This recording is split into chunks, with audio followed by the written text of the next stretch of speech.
Olá, eu sou o Antônio Pitaguari, do blog Autonomia em Saúde, e esse é o terceiro vídeo da resenha do livro Mito das Dietas. Se você ainda não viu os dois primeiros vídeos, volta lá para poder acompanhar melhor o que a gente vai estar falando aqui. Nesse vídeo a gente vai mostrar alguns temas que o autor desenvolveu aí nos capítulos. O primeiro é, não está no rótulo, micróbios. Compartilhamos nossa vida e alimentação com micro-organismos. Nosso corpo contém 100 trilhões de bactérias que só no intestino pesam em torno de 2 quilos. Existem pelo menos 10 bactérias para cada célula humana. Na verdade, somos uma coletividade. A fama dos micróbios geralmente é ruim. Porém, apenas minúscula parcela dos milhões de espécies é que faz mal para o homem. Na verdade, a maioria é fundamental para a saúde. Os micróbios não são apenas essenciais para a digestão dos alimentos, mas também eles controlam as calorias que absorvemos e fornecem enzimas e vitaminas vitais, além de manter saudável o sistema imunológico. Somente agora é que o homem começa a conhecer o impacto exercido pelas bactérias sobre todos nós. Os micróbios, eles permitem prever a obesidade até melhor do que os genes.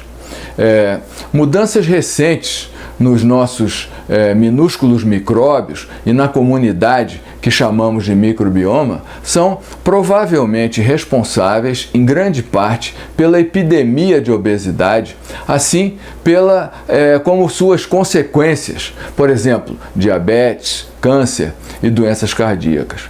O exame de DNA dos micróbios permite prever muito melhor a gordura de uma pessoa do que a observação de todos os seus mais de 20 mil genes. A capacidade de previsão ainda melhora se observarmos também vírus e fungos.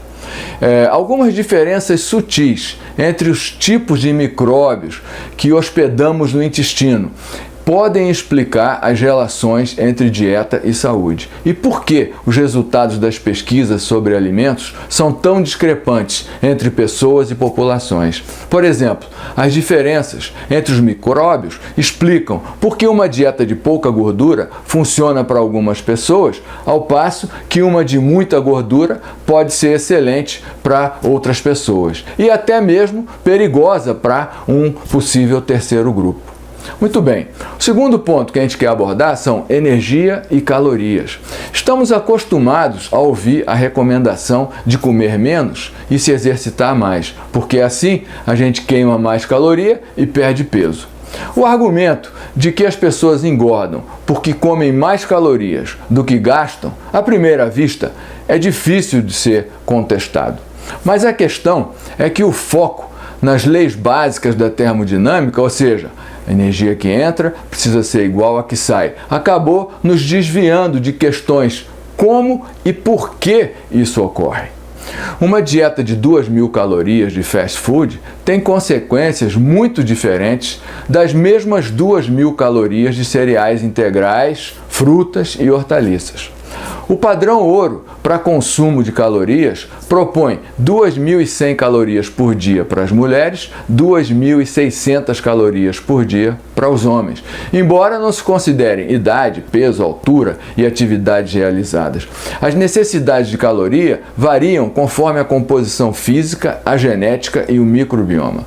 Outra variável importante é que o modo que o corpo produz energia a partir de um alimento varia muito de acordo com a fonte, com o quanto foi mastigado, com a facilidade de digestão e com os outros alimentos que foram ingeridos em conjunto. Por exemplo, arroz branco ingerido com pauzinho reduz significativamente a velocidade com a qual a glicose é assimilada no sangue, quando comparada aí com o uso do garfo. Muito bem. Terceiro ponto, o exercício realmente ajuda a perder peso? A razão pela qual não se consegue perder peso com exercício é que o corpo compensa. O corpo é programado para nos impedir de perder peso. Se o exercício por si só não leva a uma perda de peso significativa, é possível perguntar se quando as pessoas conseguem perder peso, depois de 3 a 6 meses de dieta, o exercício pode evitar que ela recupere os quilos perdidos? a resposta curta e simples é não. Sem restrição de dieta, exercício exerce pouca influência na perda de peso corporal. Muito bem, é melhor ser magro e sedentário ou gordo e fisicamente apto? No tocante à doença cardíaca e à mortalidade em geral, ser gordo e ao mesmo tempo fisicamente apto é sem dúvida melhor que ser magro e fisicamente inapto. Os principais fatores de risco de doença cardíaca associados à inaptidão física, fumar e não comer verduras, exercem maior risco para a saúde do que o excesso de gordura corporal. Um estudo constatou que quem não faz nenhum exercício implica num risco de morte precoce 2 vezes maior do que o da obesidade. Para uma pessoa totalmente sedentária, fazer apenas 20 minutos de caminhada semanal reduz em 25% o risco de morte prematura. Nossos micróbios nasceram para correr. Micro-organismos certamente influenciam o modo como o exercício pode reduzir o risco de doenças e a morte precoce. Mas como essa influência ocorre é algo ainda desconhecido. O exercício beneficia o sistema imunológico e esse, por sua vez, manda sinais químicos para os micróbios do nosso intestino.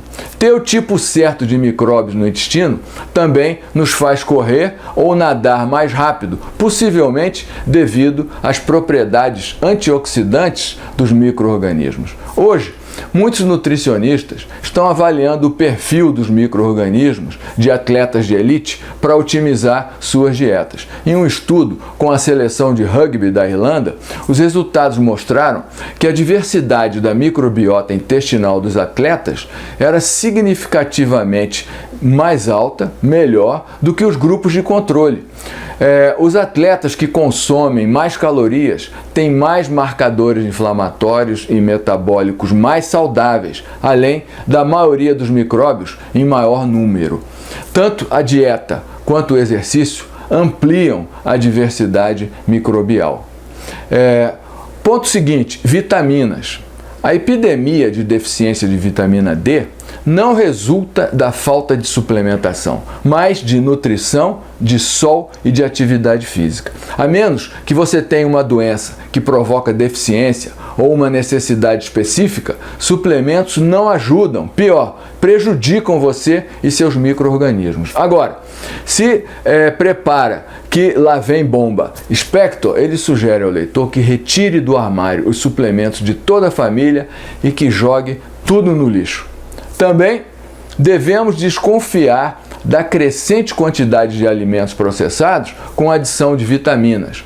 A nossa obsessão com o método reducionista que isola um ingrediente mágico com o poder de curar nossas doenças é perfeitamente ilustrada pelo caso de amor com as vitaminas. Em vez disso, cuide para que você e sua família coma alimentos de verdade, que numa dieta razoavelmente variada fornece a maioria das vitaminas necessárias.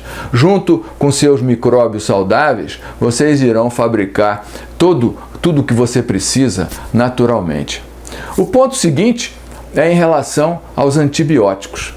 Existe uma associação entre antibióticos e doenças, por exemplo, a obesidade, partindo de quando se ampliou o consumo de antibióticos. Eles fragmentam e deixam o microbioma muito menos diverso. Abrem espaço para as bactérias oportunistas. Hoje, os antibióticos estão nas carnes, nos peixes, até nos estrumes utilizados para fertilizar plantas e hortaliças. Assim, acabam a partir das mais variadas fontes nos pratos das pessoas. Tal fartura vem tornando muitas colônias de bactérias resistentes aos antibióticos. Onde quer que você viva, o que quer que você coma, na água até que lhe é fornecida, você está recebendo doses regulares de antibióticos. Mesmo em água mineral engarrafada, a maioria dos que foram examinadas contém bactérias expostas a antibióticos e resistentes a muitos deles.